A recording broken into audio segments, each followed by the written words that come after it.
Each year, Microsoft Research hosts hundreds of influential speakers from around the world, including leading scientists, renowned experts in technology, book authors, and leading academics, and makes videos of these lectures freely available.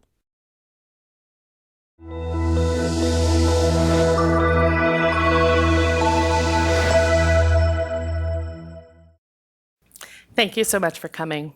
My name is Amy Draves, and I'm pleased to welcome Kathleen Eisenhart to the Microsoft Research Visiting Speaker Series. She'll be discussing her book, Simple Rules. She and her co-author, Don Sulls, have spent the last decade developing a set of rules to help tackle complex problems and have created this guide for achieving your most pressing objectives. She is the S.W. Asherman, M.D. professor at Stanford and co-director of the Stanford Technology Ventures program. She is also the co-author of the award-winning book, Competing on the Edge, and has won numerous awards and fellowships, as well as giving the Oxford's Clarendon Lectures.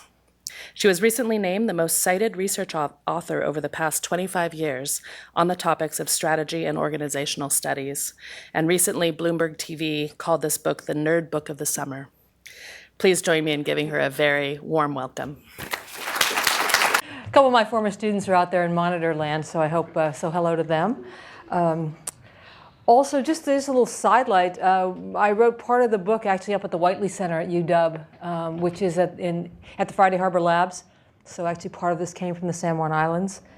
And then finally, I do want to show you that I have an Apple computer, but I am running Microsoft Windows on it. So I just want you to know. Anyway, thanks for having me. Title of the talk, Simple Rules. I'm going to start out with a story.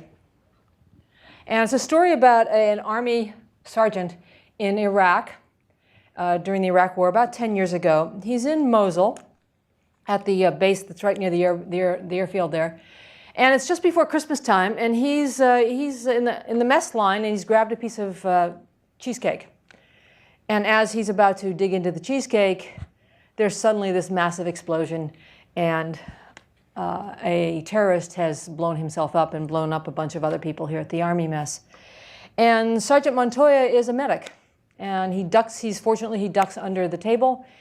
And after kind of the explosion, he then looks out, and he's okay, but there's a mess around him of carnage, of all sorts of kinds of things. And he's faced with a problem of this tremendous complexity. Time is of the essence, and how does he decide who to help and who not to help? And what he ends up relying on, as you might expect, are the medical rules of triage, or the simple rules of triage. And the idea of today is that simple rules are a way to cope with the complexity that I think we all face, whether it's all the devices we have to do, all the things we have to do, managing our jobs and our kids, whatever. So how do Janet Yellen, who obviously manages our economy, or at least tries to, crickets, you might not think they have a complex life, but they have a small brain, so it's pretty complex. Or Mark Zuckerberg running Facebook. They're all coping with complexity, and they're all doing it, at least to some extent, through simple rules. Just to give you a definition, what's a simple rule? A simple rule is a shortcut strategy, cognitive strategy, that saves time and effort by economizing or simplifying how we think and focusing our attention. So essentially it's around a rule of thumb. Rule of thumb, heuristics are other words for it, but essentially thinking about those. A couple features of simple rules, just to give us some baseline. Simple rules are simple, meaning there's maybe 2, 3, 4, 5 involved. Simple rules depend on the person and the situation. That means your rules are not necessarily my rules. And the third idea is that simple rules relate to some defined activity. So they're not just platitudes like, be nice to your customer, but actually they're more focused on something specific. To make that more particular, let me bring in a couple of examples. One of them is the idea is the simple rules of Michael Pollan. I don't know what's on your refrigerator, but I have actually several friends who have Michael Pollan's simple rules on their refrigerator. And those are, number 1, eat real food. That means food your grandmother would recognize. Eat small portions. Eat mostly plants. Within those rules, you can have blueberries, kale, the occasional fish, and so on, but essentially you're following the simple rules. Second point is the simple rules are unique to you. So, and I hope you're not too much UW fans, but but this is Stanford football. The simple foods, turns out the Stanford football team also has rules for eating. And those rules are eat breakfast, because they're students and they tend to get up late and they stay up late, get up late, and rush to class and skip breakfast. Stay hydrated is their number 2 rule. And that's because they tend to be very active people and they tend to need hydration to stay fit and healthy. And their 3rd rule is they can eat anything and how much ever they want, as long as you can pick it, pluck it, or kill it. So if you compare that to Michael Pollan, there's no concept of portion control for the Stanford football team, whereas Michael Pollan is obviously into portion control. And there's no, the Stanford football team, as I'm sure the UW football team, are eating plenty of meat and not really worrying about too much about mostly plants. And while they may have an overlap around non-processed food, there are none some distinct features. So the point is that the rules are personal, the rules are unique. They're not just the rules for everybody. Another example to bring it into business is Indiegogo versus Kickstarter, the 2 major crowdfunding sites that you probably all know. Indiegogo was founded by actually Cal Berkeley alumni. And their idea of the internet is that the internet is for everybody. And they also have this concept of the internet, everybody deserves a rich uncle, and crowdfunding on the internet makes that possible for all of us. So what are their rules for what can be on their crowdfunding site? What are their simple rules for picking projects? Anything goes. As long as it's legal, it can be on the Indiegogo site.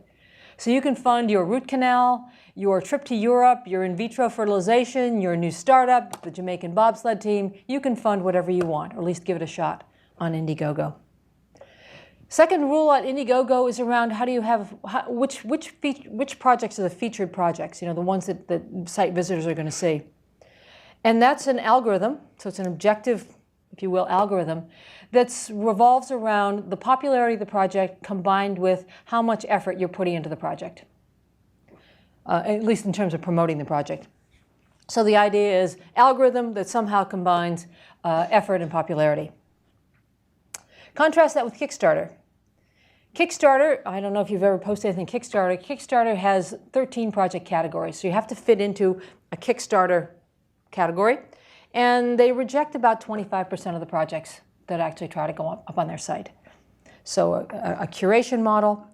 As far as what's a featured project on Kickstarter, that's curated by Kickstarter employees. So the Kickstarter staff decides that I'm going to take your project and feature it, and I'm not going to feature yours. So it's very much a subjective curated process. What's their underlying value system?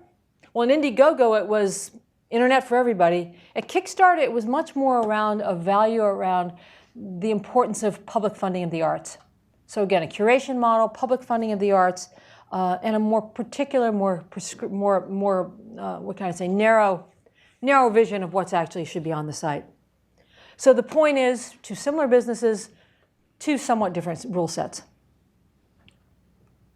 And then finally, simple rules relate to a specific activity. They're not about how you're going to change healthcare in the US. They're not about being nice to your customer. They're on specific processes. So for example, in the case of Michael Pollan, it's your rules for eating, what's for lunch.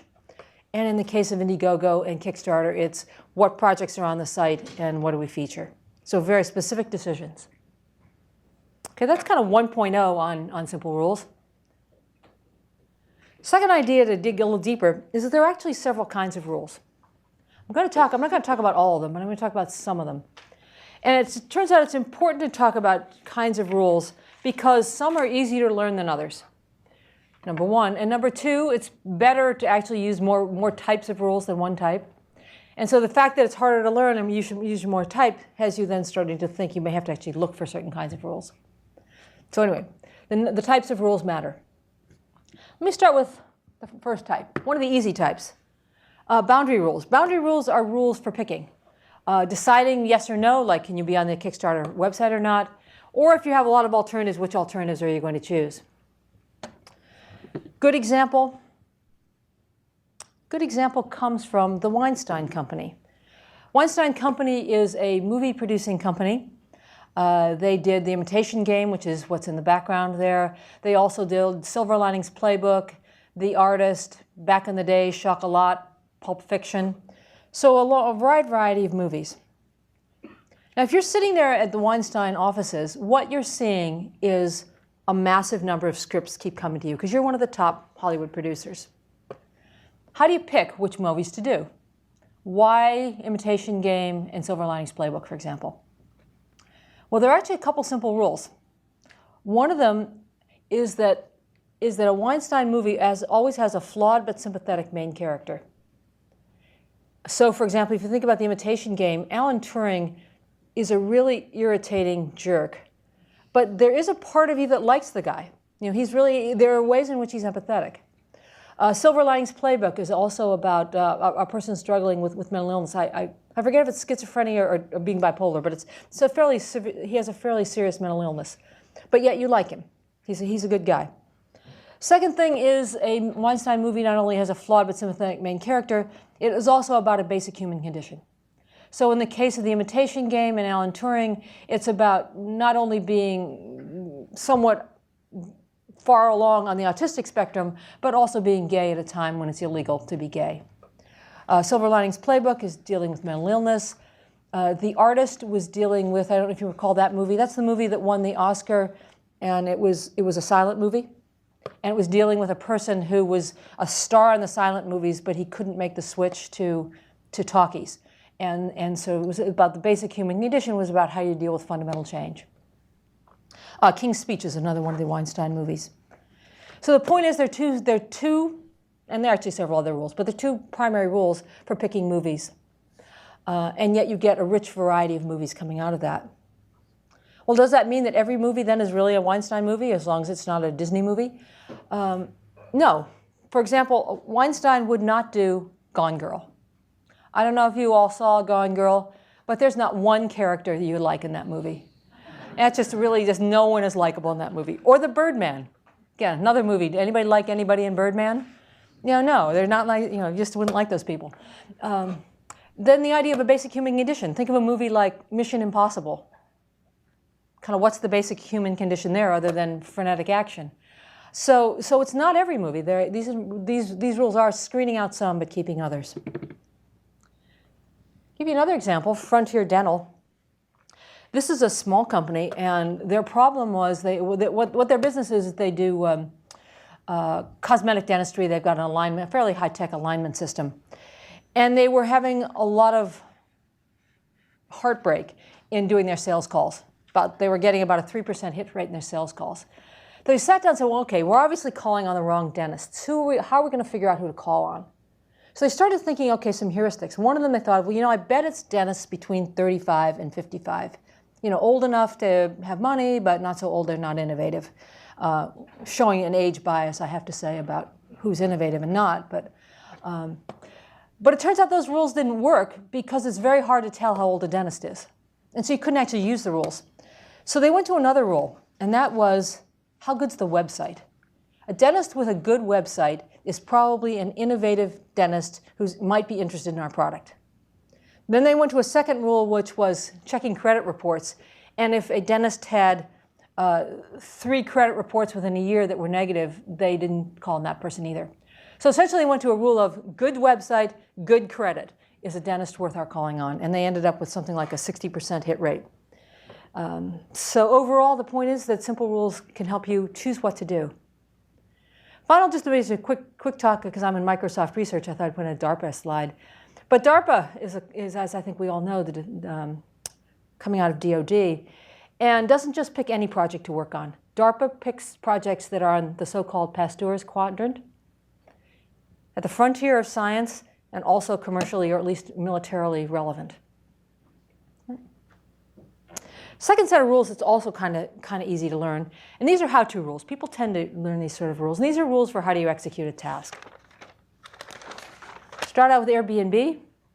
Probably all know Airbnb. You probably even know the story of Airbnb. They start in San Francisco, 2 guys renting out an air mattress and serving somebody a bagel during conferences, trying to make some extra money. It turns out to be a good concept, or at least they think it's going to be. And then they wander for about a year and a half trying to actually make the concept work. So first of all, they think, oh, yeah, it's really about conferences. So they go to South by Southwest, and they get about 3 people signing up. They go to the Democrat and the Republican convention, they get a few more people, but it only lasts a week. Then they go to Y Combinator, finally, and there they start getting some advice about how to actually find rules. One of the key pieces of advice was get out of Mountain View, go to New York. That's really where the market is. And in the course of doing a lot of experimentation, a lot of talking to people, they came up with a couple of simple rules about how to be an Airbnb host. And in fact, in New York, what they particularly found out was that it's about the hosts, it's not about the guests. So actually the key is the hosts. And they got some rules for how do you have simple rules for hosts that could be a campsite, a treehouse, a castle, an apartment. And they actually have a few simple rules for being an Airbnb host, at least as they started out. One was take professional photos of your property. Secondly was give people local tips to give it that Airbnb flavor. And number 3, always have fresh soap. Fresh soap being the signal of cleanliness. When you go into a bathroom and it's not fresh soap, it's a little bit on the ick side maybe if you don't really know the people. And they have a couple other rules too, but those are essentially some rules that were largely around how do we tell our hosts how to be good hosts when it's all kinds of people in all kinds of places with all kinds of properties. And the local tips one, well, first of all, the photography one gave them an edge over some other sites like HomeAway. That was actually kind of an initial, actually minor edge that created a major edge. And then secondly, the idea of local tips really fit with the kind of branding that Airbnb wanted to have, a little bit of a funky style. Probably something near and dear to all of your hearts, maybe not Twitter per se, but meetings. You're probably one of the things at least most high-tech people I know run into is they spend more time than they'd like in a meeting. That's happening to people at Twitter. And there's some executives at Twitter that have new rules about meeting. First of all, meetings have no PowerPoints. And the second thing is you can't cancel out of a meeting once it's set. No PowerPoints because everybody wastes too much time making a PowerPoint when you could be doing something actually useful. Why no canceling? Because if we're going to have a 4 or 5 person meeting and one of us canceled out, it sort of messes up everybody's schedule. So it's a no canceling. Within that, you can do what you want to do at your meeting, but you have those couple simple rules. Final example on how-to rules to take it maybe more into the rock scene. The White Stripes. The White Stripes are a rock band. Their hit album, their initial hit album was called The White Blood Cells. It was thought by many to be one of the albums of the decade in the 2000s. The White Stripes did White Blood Cells in 10 days, 18 songs in 10 days. And I put this example in because I think it's about innovation. How do you be innovative in writing music in 10 days when you are probably a group of people who are not too into rules? But as it turns out, the White Stripes did have a couple rules. One of them was no covers, meaning you can't do somebody else's songs. It had to be original. The second was no guitar solos, no blues, no bass, no slide guitar. After that, the song could be whatever you wanted it to be. But within those rules, you had to stick within those rules. So in other words, they weren't solely going out of the so-called sandbox. They were creating their own sandbox and then playing within that sandbox. Okay, so that's how-to rules. Those are the 2 easy kinds of rules to use, and probably if you think about your life, you probably are using some of those rules in your own life. Some rules, however, get a little bit harder. These are timing rules. They're useful when you have deadlines, rhythms, and when you're trying to maintain rhythm, and when you're trying to maintain momentum, keep things going, or when you're trying to actually synchronize a lot of people. They also work for that. Good example is Pixar. When Pixar started out, their first hit movie was Toy Story. Toy Story took 4 years to develop. Perhaps some big software projects probably take something like that. Took Pixar about 4 years to do Toy Story. And the problem with that was it's really hard to run a business, at least a movie business, if you're only doing a movie every 4 years. And it's really hard to get talented, creative people to work for you if you're only doing a movie every 4 years. And so what the Pixar executives did was started going into a timing rule, which was to develop 1 movie a year. It took a while to get there, but what essentially they did was develop a pipeline of rules where they broke the movie-making process into 4 parts. So there'd be sort of a year 1, year 2, year 3, year 4 role. And so what that did was create a pipeline of movies so that Pixar could bring out a movie every year, and then they planned that time that rule so that they would also come out at Thanksgiving. So it was a movie every year, released at Thanksgiving because that's the big movie-going season, or one of the 2 big movie-going seasons of the year for families. So the idea was what they did was develop this rule. It took a while actually to do that. It is actually non-trivial to do that with something as complicated as a Pixar movie. But essentially they created what you might think of as a movie-making factory. It didn't always work. In fact, this past year, they weren't happy with the quality of the movie that was going to come out, so they actually skipped a year. But they do try and hit this 1 movie a year. Another example, this is a company you may not know, but it's in the concrete business. You're probably thinking concrete's not real interesting, but it turns out it's actually kind of an important industry. Because, and this may be something you don't know, it's the 3rd largest source of man-made CO2 in the atmosphere is from the concrete industry. So it's actually a relatively polluting industry. It also has one of the highest per capita consumptions around the world. So there's a lot of it being polluted around the world. What are the simple rules at this company? Well, first let me step back. What this company did was they decided to make a more innovative concrete. And so what some of the engineers and scientists did at Primekss is they went back actually to the ancient Egyptians, who are the folks who discovered or created concrete. And they looked at what the recipe was that the ancient Egyptians were using, and they were making concrete, but they were adding blood to it and also horsehair. Which I can kind of get what the horsehair was. I don't know what the blood did.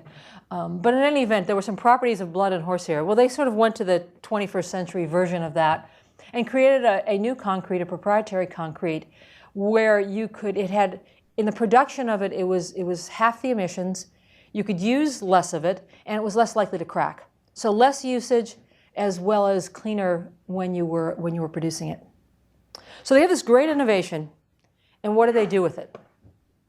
Well, they go to Las Vegas, and there's a big trade show, and they, showing off the properties of their concrete, and they get, people are interested, and they're looking for distributors. They decide they think this is a worldwide product. They don't have the capacity to distribute it, so they're looking for partners.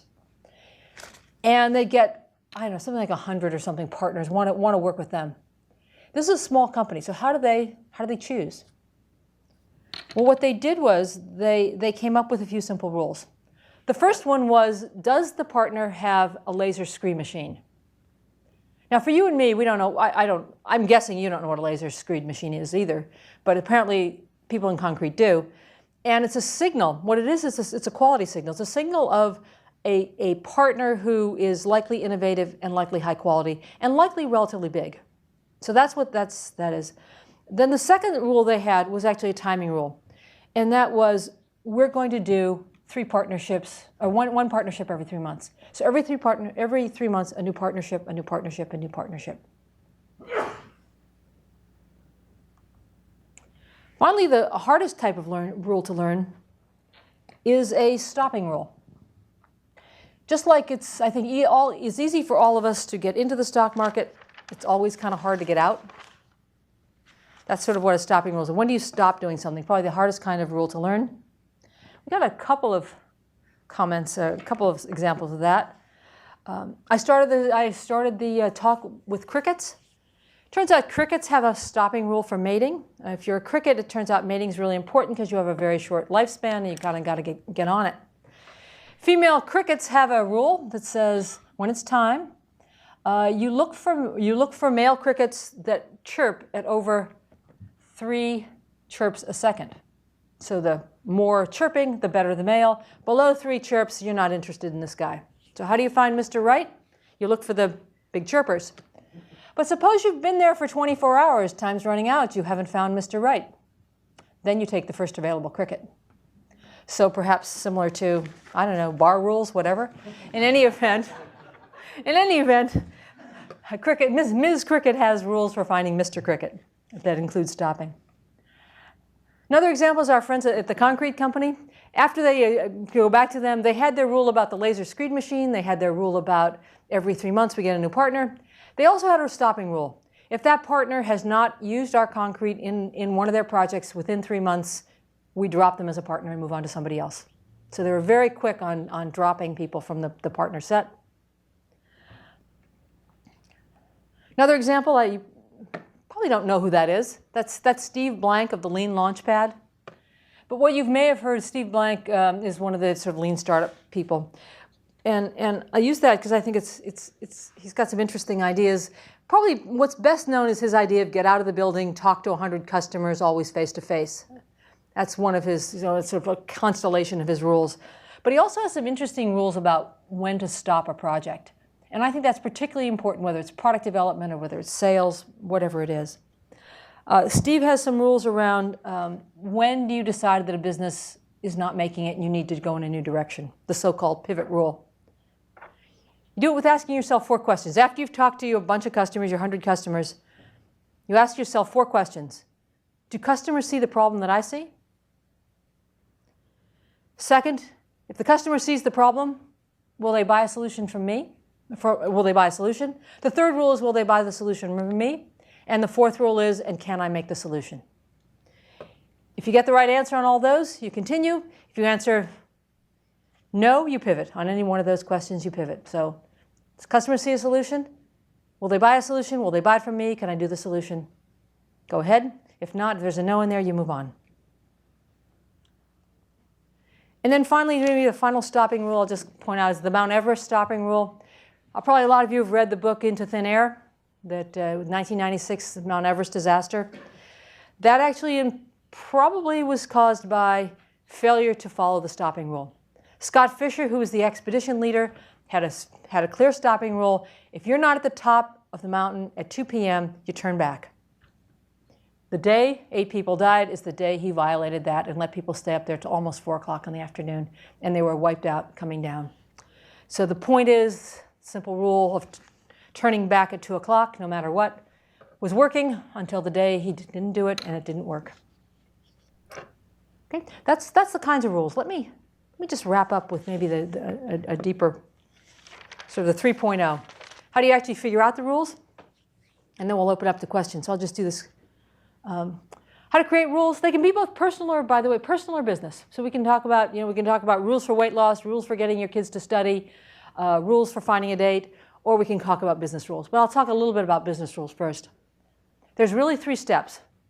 The first step is, what is your objective? Not in some sort of vague sense, but what is it really? Do you want to be the #1 mobile phone software maker in the world? Very specific about what you're trying to be. Second is, what's the bottleneck? What's really keeping you from doing that? And the third is then, what are the simple rules? So let me give you a couple of examples. House of Cards. Probably many of you have watched House of Cards. That is a Netflix series. And what was Netflix trying to achieve with that? Netflix was not trying to be profitable. They weren't trying to have this the greatest show ever. What they were trying to do was make this the most noticed show ever. Noticed, and then hopefully people like it too. But they wanted to stand out. Because there are plenty of good shows. I mean, there's Sopranos, there was Mad Men, there was The Wire, there were a lot of shows. How were they going to stand out? Most shows try to stand out with great writing. House of Cards does that too. They try to have great writing. They do have great writers. But that wasn't going to make them stand out. So their objective was fundamentally to stand out. The second issue then in creating the rules is, what's the bottleneck? What's going to actually help them to stand out? And there the bottleneck for them was not writing as it usually is. It was actually around directing. What they did was realize that if they had, and what they created in House of Cards is a movie quality experience on television. That's, I think, one of the standout things. And so they hired A-list directors. They then gave those A-list directors a number of simple rules, but pretty simple because A-list directors don't like a lot of rules. It was essentially around 20-day shoots. You got to do 2 consecutive episodes. And we like it if you hold a particular kind of camera they liked. but within that, you could do what you wanted. And then, of course, the other breakout was seeing the bottleneck of programming. So they saw directing and they saw programming, and that's when they figured out the binge watching ideas. They did binge watching, and they also bought House of Cards, 24 episodes of House of Cards, something that media companies would never do, and broke out. So they had a key objective, they had a bottleneck. To mention Google, just back in Google bottleneck, I actually want to, the bottleneck is not always obvious. It's why aren't we achieving what we want to achieve? In the early days of Google, they were trying to do a number of things around search as well as some other software products until they sort of realized, they were sort of thinking, well, our bottleneck's software, but in fact, they started to realize the real bottleneck was computer scientists. And so, in fact, that became a focus of simple rules of Google to hire computer scientists. And then finally, if it's objective, bottlenecks, which actually usually are not obvious, then finally, how do you figure out the rules? This is actually a Czech restaurant chain, so it's in Prague, and they do food service for big corporate clients, actually like Microsoft and other IT companies. They wanted to go into that business because they were traditionally a restaurant business, and they developed some simple rules. And those rules, and the way in which they did is really what I want to emphasize. What they did was they got some expert advice. They asked some other people in the business of what to do. And then the third thing they did is they tracked their own experience. Because what happened was they hired really great chefs. Their clients were very happy with the service, and they couldn't make money. And so what they did is they started tracking their own food processes, figuring out why their costs were so high, and came up with some simple rules like set the menus on Wednesdays, only five different meals across our various restaurants. 3 of those have to be bestsellers.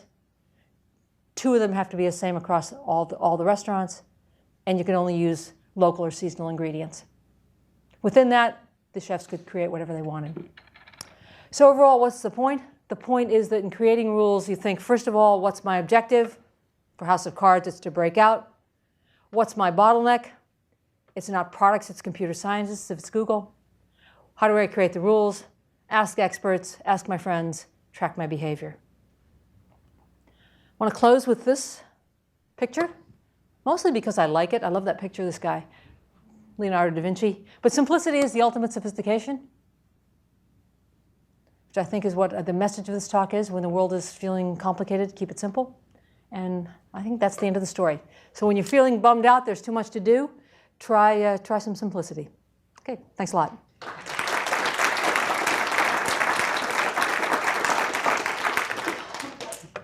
Okay, any questions? Yeah.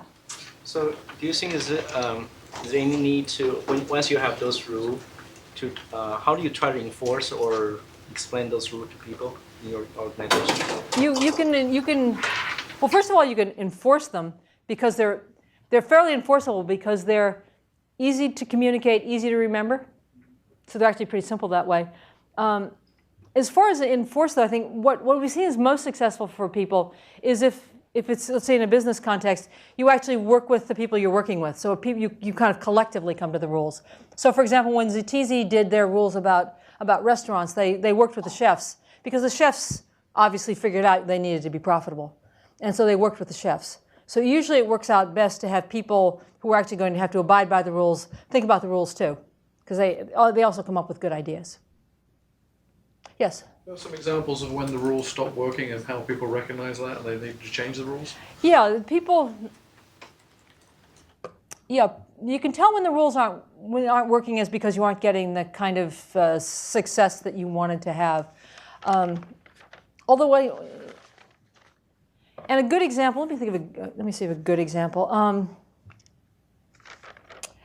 One rule I give you. This is a little bit of a personal example, but it was a graduate student of mine who became a professional poker player, and he started out playing poker by reading books on poker like Fast Eddie's Texas Hold'em poker rules and stuff like that, and he learned the probabilities of poker.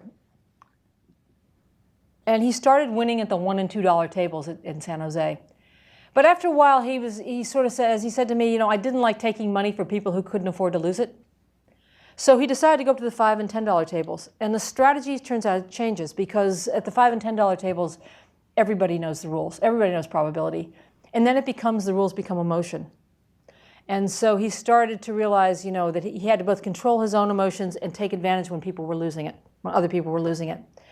For himself, he had a rule around he would only take a certain amount of money, and if he lost that, he was done. The other rule that he made for himself was to always regard a win as being when he played a hand well, even if he didn't make money. So then he went on, and he decided to try his hand at Vegas. So he went to Las Vegas. And it turns out that there's a lot of good players in Las Vegas, but there's also a lot of bad players in Las Vegas. And the trick is, how do you figure out which is which? And so he said, well, in Las Vegas, there are fish and there are sharks. And you want to play the fish. And when you sit down at a table and you look around the table and you see only sharks, you know who the fish is. And you know it's time to go. And so the point of that is that he started, what the rules then switched to being about picking the right table. And he had some strategies about essentially going to playing for about 45 minutes, really conservatively, sussing out the people, figuring out if there were fish, and then sitting to the left of them, because that's the optimal place to sit. So the point is that as the rules aren't working, you start saying, well, how's the bottleneck changed? How the people change? How do I update the rules? Is essentially what the story is. Follow on from that. So if the rules are working, that's great, but you might not be maximizing your objectives. You might not be maximizing. That's right. Well, it turns out, first of all, that some rules are typically better than no rules at all. We did some lab studies, and we showed that a more strategic rule is a better rule. But just having a rule sometimes, if it encourages at least some of the same right behavior, works. So some rules are better than no rules, is the message here. How do you know if you have the optimal rules? I don't think you do know. For example, I gave you the Primekss, we get a partner every 3 months. Would it have better been 2? Would have 3.9 weeks been better, 4.7, whatever. But if you're about right, that's probably what you want to be. Okay? Yes? Do happiness or joy or meaning play any kind of universal role in setting up simple rules? I know you can make it an individual rule of yours that this must be meaningful or bring me happiness, but I'm talking about, have you found anything universally where if you don't imbue those in your rules, you're gonna fail? There isn't. I mean, that's sort of what we've come up with. Is we don't think there's. Maybe there's some universal moral rules that maybe we all want to live by. I was just in at Wall Street last week where we were talking about ethics, and my interviewer said, ethics don't matter in finance, which I sort of thought was maybe the wrong thing to say. But I think, so there may be some moral rules that we would all have. But as far as rules for life like this, I'm not sure there isn't. What there are kinds of rules. So for example, I said stopping rules, timing rules are hard to learn and often really useful. There are certain rules that you have to often think about before you actually come up with. But I wouldn't say there are any that just create happiness or not happiness. I think that might be an objective of the rules. Of I want to be happier in my life, therefore I'm going to do whatever. Okay. Yes. I'd like to offer a small correction, if I might, but one that actually bolsters your case. Oh, good. Okay. So Alan Turing, it turns out, wasn't an irritating jerk at all. This was a fabrication for the movie. We had Turing's biographer, Andrew Hodges, at that very podium a few months ago. Okay. Although the movie was based on his book, he was unhappy about the movie precisely because they made him. But this makes me realize, at least, that it wasn't just Weinstein thinking that the movie would be a little bit better if they did this, but it was essential for them to do the movie. Yes, to make him have that portrayal. Right, to give him. Yes, yeah. I'll keep that in mind. Thanks a lot for the tip. Yep. Anything else? Yes. So you said at the beginning that you couldn't have too many, that you had to have between 3, 5, 3, 4, 5, yeah, something like that. So how do you stop yourself from improving things by adding more rules? You just work, I'll add one more. Yeah, because it turns out there actually is an optimal, and then you start going down. That's part of the self-discipline. What we've seen actually, this is now getting more into the psychology of it. but people engage in what's known as simplification cycling. And so people who are reasonably astute at what they do, what you see people do is they will learn too many rules, and then they'll actually realize they have too many and they'll back off, or they'll raise the level of abstraction. If you start having too many, you start losing the flexibility. And then it gets to be more like you can't remember them, you don't want to do them, and it feels like reform school. Yeah, anything else on people's minds?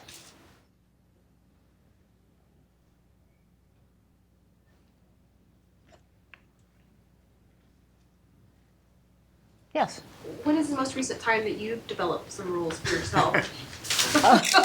For myself, I've been doing a lot of media. I've started, because of the book, I've been violating my rules. I used to have pretty strict email rules. Like I'd only look at email twice a day, and I wouldn't look at it on the, I try not, at least I would, I'd look at it on the weekend, but I wouldn't respond on the weekend because I didn't want them responding back to me. And that's kind of gone. I've kind of, with the book, I've kind of been 24/7. But I have new rules about radio interviews. And so in radio interviews, we've learned some rules around, at least I have, that in radio interviews, you first of all ask who the audience is going to be so you have a sense of what kind of examples and what kind of stuff is going to resonate with them. And then secondly, what you try to do is you only talk for like a minute or two before you kick into a story. So those are my new rules on radio interviews, which probably has nothing to do with anything any of you are doing. Anything else on anybody's mind? Yeah. You guys studied software companies or product development companies. What were some of the rules that really worked for them? Did I do that? Yeah. Yeah. That was actually where the original ideas came from. Were from software and computer companies. Yeah, we originally did some studies where we were looking at which companies had product development flows that were systematically successful, and we found two pathologies. If you told us about a company that was way too bureaucratic, we know it was on the East Coast. If you told us about a company that was way too crazy, it was probably on the West Coast. And so it was that in the middle. And so making Chicago perfect, I suppose. But anyway, some of the rules that worked, I think one of the rules that works is variations of the Intuit two-pizza rule, which means a software team shouldn't be bigger than what 2 pizzas could feed. And that, I think, recognizes the fact that talent in software is not uniformly distributed, that in fact, both working in small teams, and you probably noticed this where you are here today, the best software people are quantumly better than the average software person. And so smaller teams were more effective. So that's one of the rules. The other rule that was the real surprise to us was actually the pacing, the timing rules. The fact that the best companies that we were looking at had some kind of timing rule. And it depended on a bit what exactly the product was, but a timing rule where you would put out either a product every 9 months or 12 months or 24 months, depending on how complex the product was. And why that worked was first of all, it gets people into a rhythm. And so you can actually start getting, you know how when you're actually in a rhythm, you're skiing, you're golfing, you're dancing, and you start getting a rhythm, and you get more focused, more confident, more motivated? We can get that on a team. The other thing it does is it synchronizes people. So if you know that the product rolls in 9 months or 12 months, or you're on this kind of roll, then you can synchronize marketing, engineering, if it's manufacturing, if it's relevant, whatever else is relevant. But you can synchronize everybody because we all know that's when it rolls. In fact, one of the Tina Fey rules for popular television shows is if the show's at 11:30, it's ready. No messing around. And so that was a second rule that we really saw that worked. Both the size of the team rules and the rules around the pacing were particularly important, at least in the kinds of companies we were talking about at that time. Those are a couple of the major rules. Yep. Anything else? Anything else? One follow-up on that. Oh, sure. Because a lot of the debate is, should we be agile, should we be waterfall? There's some timing rules, like the Agile Manifesto for rules in Agile. Was there any discovery work done on things being too complex in terms of how you order and structure the process of product development? Yeah, we found the more structured you were, the more efficient you were getting out the wrong product. So more rules make you, what rules do is tend to make you pretty efficient, but because they restrict your flexibility, you may have the product that's actually not fitting the market and not really what people want. Yes? One of the rules that we follow is we look at projects that are in the pipeline and that are moving along. You talked about when do we kill a project? When Yes. do we kill it off? Can you go over, expand a little bit about that? You said when it's not profitable or not. Yeah, the ideas of when to kill a project. Actually, the DARPA example is fairly interesting because DARPA has rules. Essentially, if you haven't have a certain level of breakthrough by the time of the project, which is somewhere between 3 and 5 years, which is a big window, but it's difficult science. They kill the project. So it would depend on this goes back to the idea that the rules are unique to you. So the Stanford football team is not Michael Pollan. So Microsoft is not somebody else, or even parts of Microsoft aren't. So what I would say is you need some sort of a stopping rule, but what that stopping rule is probably Microsoft specific. It could be about not meeting some kind of payback. It could be not meeting some functionality. But something, there was one company I was working with that had a rule around new businesses. A new business had 2 years, and if it didn't make certain financial goals, you either stopped the business or you at least rotated out the top management team and rotated in a new one.